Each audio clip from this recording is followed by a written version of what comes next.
I got a question on my channel. Do you have a YouTube video that explains how to use your CFA planner? Funny, no, I don't. And my CFA planner is such a popular item. So I really should explain it a little bit. So basically the planner is organized into 3 sections, and I found that when I was taking the exam that organizing it this way really helped me to not stray. That's one of the things that the CFA program is testing you for. It's not only testing you on your ability to master technical concepts, it's also testing you on your ability to regurgitate large amounts of information and to pay attention to detail. It's very good training for the mind that way. So it is so overwhelming though that you really have to be intelligent and come at it with a very business-like strategy, because if you don't, you're going to get lost and distracted and you might fail even though you're smarter than a lot of people that will pass. Just being blunt with you. So for example, there's 3 sections. Acquisition mode is when you're developing the skills here. You're learning the concepts, okay? Review mode is when you go, so that's the longest phase. Phase 2 is review mode, when you go back over the concepts and start fortifying the knowledge, start memorizing. So this is normally to mid to late in the process. And then rehearsal mode is when you take practice exams and gear towards your peak. You're really fine-tuning the knowledge at this time. You shouldn't be making the same mistakes over and over again. If you're doing practice problems and you're getting a problem wrong, then you need to fix it right then and there. Okay, because it means that in either acquisition mode, phase 1, or review mode, phase 2, you messed up on something and you need to solve it in phase 3. So that's just a way of showing you how having this systematic process is really helpful. You know, you can really just kind of get lost like a fish swimming around in the ocean because it's so vast. It's a vast ocean where you are right now. So the first thing is about the planner.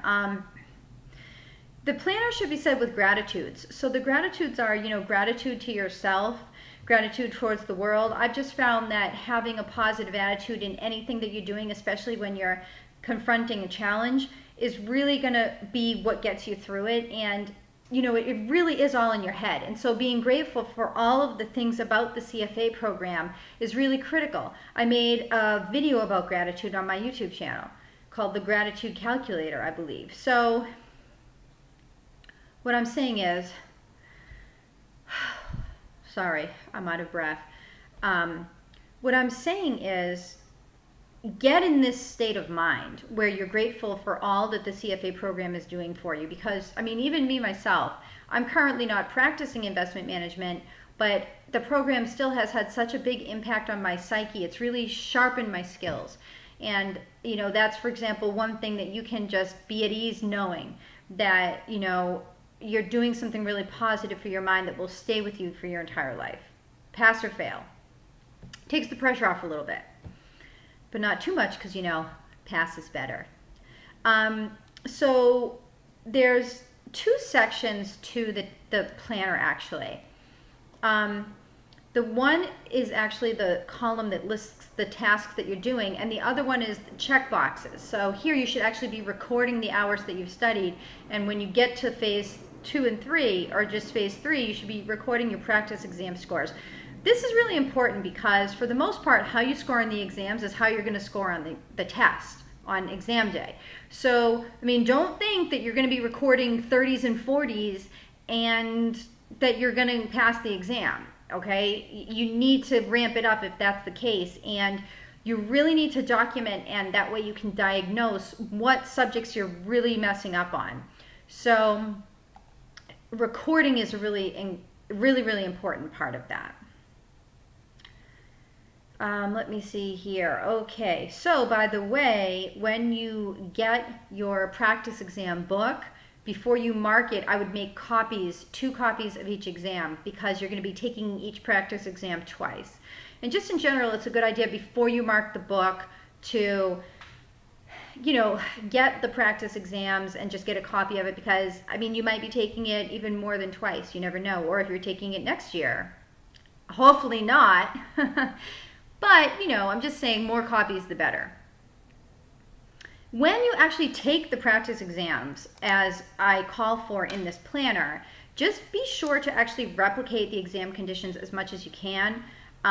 Don't be doing this like in the frat house in the middle of the keg party, you know what I mean? Like, really, you got to train your mind so that on game day, just like a muscle, your mind knows what to do.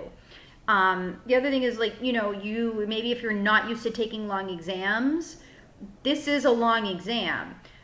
So you need to be able to have the stamina and to know what happens an hour and a half into the exam, 2 hours into the exam. You know, how are you going to feel? Things like that. So after you take the exam on one day, you take another day to score the exam. You could do both, but just keep in mind that you know, taking another day to score the exam. I mean, after you take a practice exam, if that's what, like 3 to 4 hours or 6 hours even, it's really going to take a lot out of you. And so editing or revising or correcting the exam that same day, you know, you might not be at your peak, and the results of the practice exam is really what you're going for. That's the goal of taking the practice exam. So don't ruin it by trying to rush through it and just find out what you got as a score. Like, it doesn't matter, you know, it's not going to help you pass, you know, because you passed this practice exam. It's just, you know, you need to score it, but it needs to be an accurate score that's not like you know, messing it up. And the more that you're reading these answers and understanding why these answers are wrong while you're scoring it, that itself is an exercise in and of itself. Like, that counts as studying, okay? And just the important thing is that use the knowledge of the things that you got wrong and record it in the planner. That really is a critical part of making the planner a success, because people tend to get the same things wrong over and over again. The things that they get right on the practice exams, they tend to get right on the exam. So you know what I'm saying, okay? If you're getting things wrong, if you get something wrong more than once, it's a problem and you need to fix it. Otherwise, you're just going to get it wrong on the exam. Okay? Don't think just because you've tested on this material, you're going to get it right. You need to test it and get it right in order to get it right on exam day. It might involve a lot of repetition, but that's what the planner is for, to document things so that you might not be able to fix everything in time, but you want to fix most of the problems that you're going to have. Well, anyways, thanks for everybody for watching, and I hope you visit me again. Thumbs up this video if you love me. Bye.